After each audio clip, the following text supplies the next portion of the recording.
Hi, I'm Carter Moss, and I'm your host for Faith in Five this week. And in this series, we're talking about how to re engage with our faith, re engage with God through the idea of spiritual practices, spiritual disciplines. And maybe you hear that and say, listen, Pastor Moore, I don't have time for more stuff on my to do list.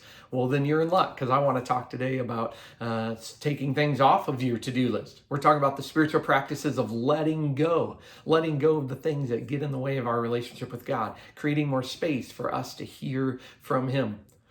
Did you know that Jesus actually doesn't want you to have to live a life that's rushed and hurried and burned out?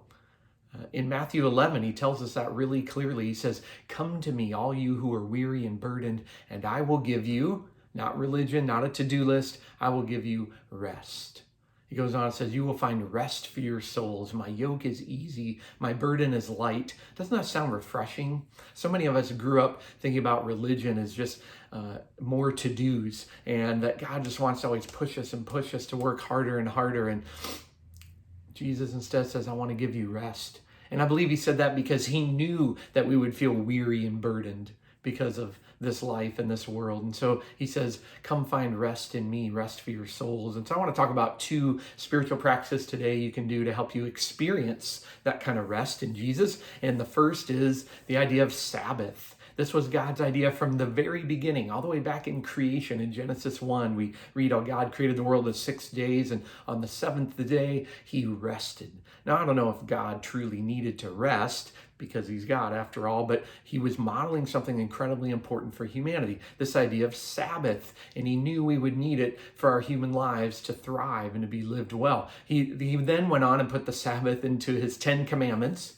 Yes, right next to do not murder and steal and covet is the idea of Sabbath. And I feel like that's the one of the 10 commandments that, we kind of brush off, say, I mean, come on, God, nice suggestion, but it's not realistic in our busy world. But are we seeing the effects of what happens to our relationships and our families and even our physical and mental health when we're not valuing rest? Maybe God knew what he was talking about.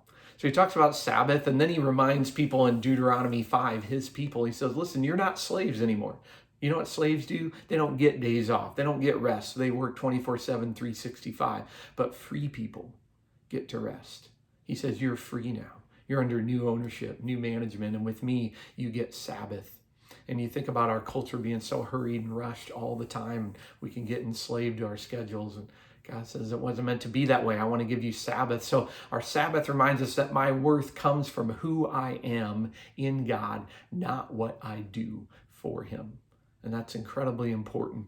That's why Jesus says in John 15:15, he says, I don't consider you servants, my co-workers, I consider you friends. And Sabbath reminds us we don't have to work for God because of his grace. So let's get practical. For you got to start by this. Pick what day of the week will be your Sabbath. Doesn't have to be Sundays. For me, it's not. I work on Sundays as a pastor, but I always value my Sabbath. I have another day off, and I try work hard to protect it. Intentional to rest about it.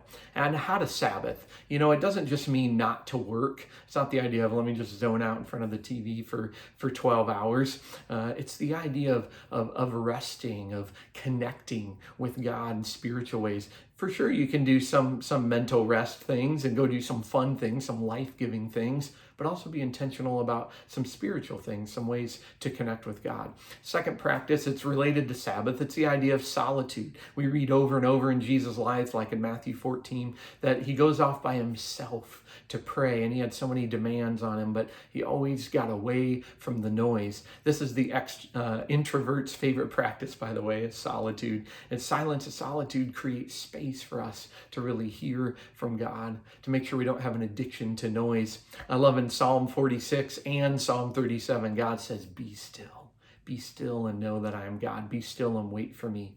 So again, you got to pick your time and your space to go have solitude, to take yourself away from people and to just be alone with God. And you might be able to hear from him and experience him in ways that you never have. So let's make room to engage with God through Sabbath, through solitude.